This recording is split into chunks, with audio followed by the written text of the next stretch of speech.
Arla Perik Aleph Mishnah.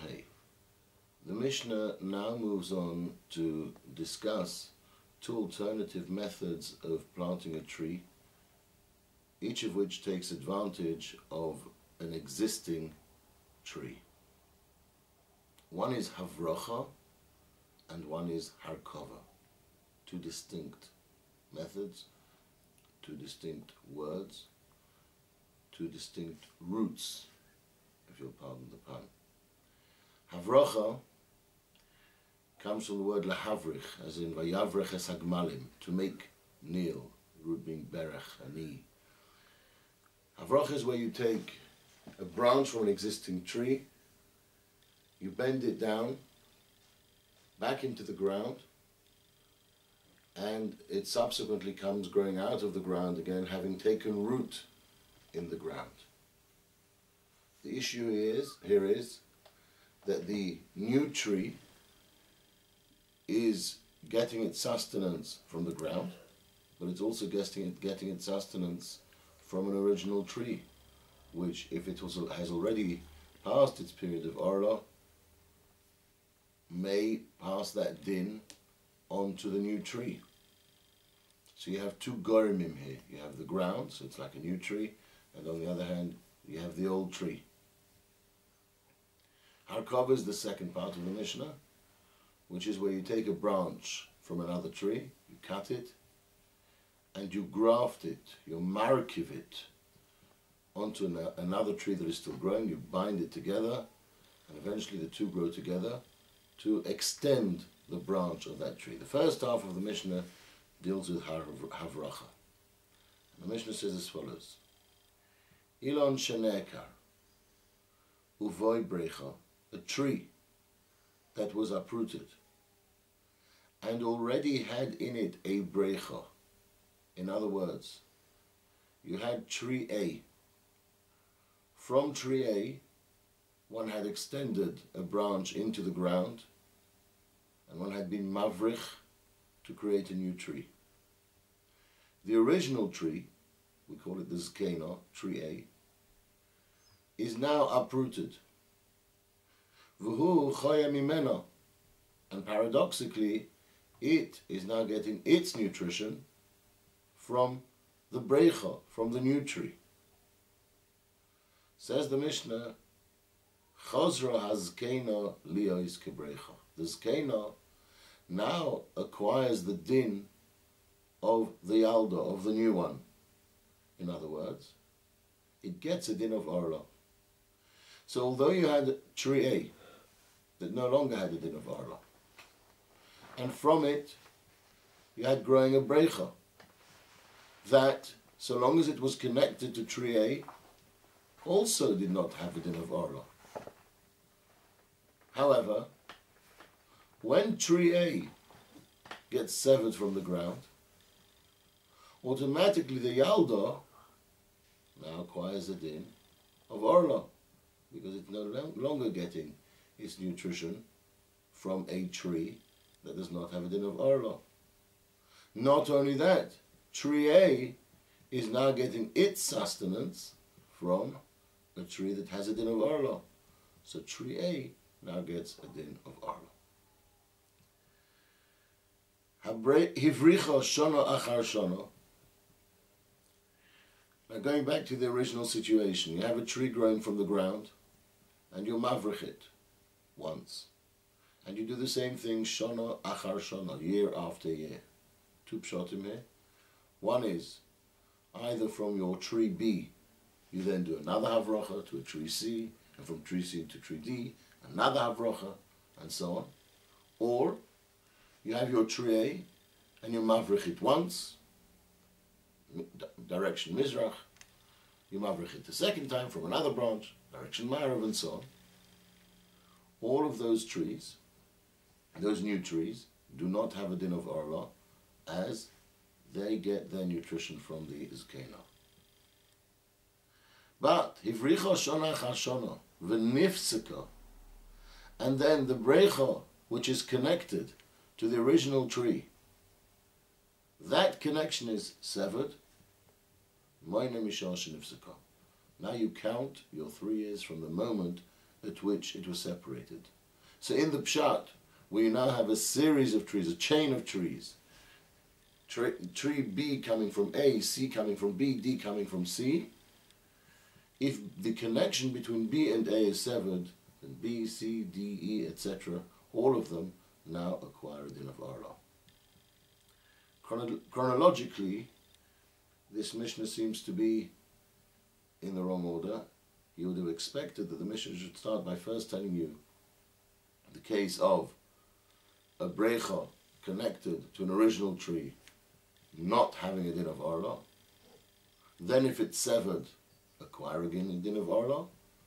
And then the peculiar case, the interesting chiddush, of where when the zkena is severed and remains connected to the brecha, it acquires a din of Arla from the brecha. I'm not sure if Pshat would be interested to hear from you. Sipuk hakfanim. The Mishnah now moves on to havracha. Sipuk is to harkava, apologies. The Mishnah now moves on to harkava. Sipuk is another word for harkava. Some seem to say it's just a synonym for harkava. Some seem to, in all situations with all trees, some seem to say it's the word for harkava with regard to gefanim, with regard to the vine.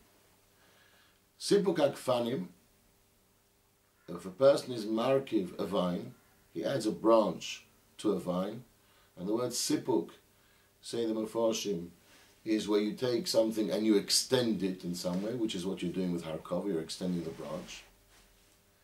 V'sipuk al gabe sipuk, and if you then extend that, harkava, further harkava, further harkava, af al pi shehivrichon ba'oretz mutar.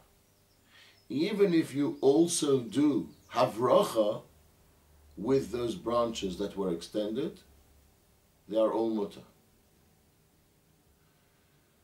So here we have the Mishnah telling us a combination of harkava and havracha.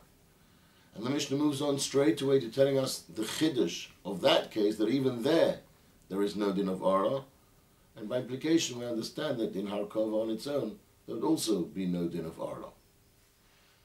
What is the chiddush if you've already told me the din of havracha, that when you are mavrich, if the original tree did not have a din of Arla, then the brecha also doesn't have a din of Arla? What is the Mishnah being moisif to me here? I already know that havracha does not have a din of Arla. So you have a havracha via harkava. Okay, so why is that a chiddush? If harkava does not have a din of Arla, havracha on harkava, why should that have a din of Arla? True, it's slightly indirect, but still. So the Tosfos Yom Tov brings from the Rash that there's a chiddush here, that it may be that you would be choishish that in fact the havracha took effect before the harkava did. And the Mishnah is telling you chiddush, you don't have to be choishish for that, you don't have to be concerned about that. An interesting question that probably has occurred to you is that throughout the Mishnahs from the beginning of the Masechta, in all of the cases with regard to Arla, when the Mishnah discusses whether there is or there isn't a din of Arla, the Mishnah uses the expression of Chiyuv and Ptur. Chayav ba'Arla, pot from Arla. Now for the first time, the Mishnah uses the expression of Heta and Issa, Mutter and Asur. And if you look at the side of your Yochanan Bayaz, you'll see that the Tosfos Anshe Shem mentions this point. It doesn't answer it fully, but he suggests that maybe it's simply because of the sefer of the Mishnah, which we'll see in a moment. Rameh says, in the case of harkava, to decide whether the new branch does or doesn't have a din of Arla, you have to see what is the strength of the branch.